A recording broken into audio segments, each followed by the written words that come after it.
Hello everybody, I wanted to check in with you and say hello and see how you're doing, and also to give you some facts around COVID-19. I listened to a webcast on Saturday, 3 hours, with scientists and the top of the field doctors in the United States, UK, Spain, Italy and Singapore, and the bottom line is that there is no treatment. So you may have heard azithromycin, chloroquine being mentioned. Azithromycin is an antibiotic, has no use.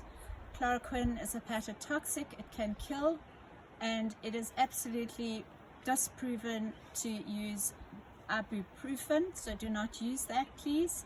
It is only being used in hospital cases under strict conditions. And most of what you will know already about this virus is that it starts off with a high fever, develops into a cough, muscle pains, and it's usually can be infectious for 3 weeks. So you may have symptoms or not and still be infecting people. It's very heavy droplets and it can travel for 2 meters, and if you are around someone who even has it on their clothing or talking, one little particle can infect you, especially if you touch your face or mouth or inhale. It goes into the mucous membranes and you then will be infected.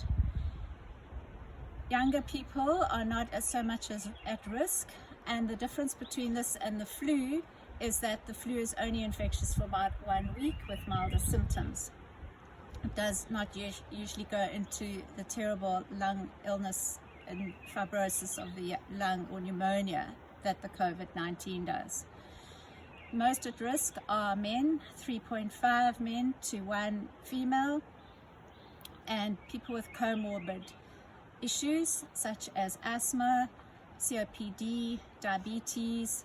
Smokers are more vulnerable, and any lung diseases are more at risk. Children seem to fend it off more quickly than adults, and the biggest risk group is 56 to 64 years old, and obviously the elderly and anyone who's immunocompromised. So in this country we have many people who are impoverished. We have squatter camps, we have informal settlements, and there's a myth out there that this is believed by some or many that this is a white person's disease and that they won't get it, or that it is overseas. So I was very despondent this morning. I went to work and passed the malls, and there were cars in the parking spaces as though it was a normal day. I had to pop into the chemist. I had my gloves and mask on, and I shot in there and shot out, and the queues for the shops were very long. People were not social distancing 2 meters apart, and this is incredibly dangerous. As we know, patient 0 has now affected 5,080 people. It goes like wildfire. So my big take-home message to you is that this is a serious pandemic. We are now in the calm before the storm. The peak will hit at the end of April, beginning of May, and we do not have the infrastructure. Hospitals are closing their doors to casual cases and developing ICUs and getting beds ready. We have all been asked as local doctors to be on call for the hospitals should this pandemic get more serious in our area, and it is dire. What I want to say is just kudos to you guys who are really taking this seriously, staying at home. The message is stay at home, please. And do not go to the malls, do not visit your children if they live in another place, do not visit at all. And do not take this lightly. This is a complete pandemic.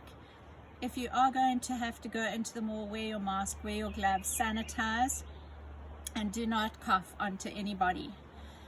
And what else did I want to say? Yes, I think that's about it for today.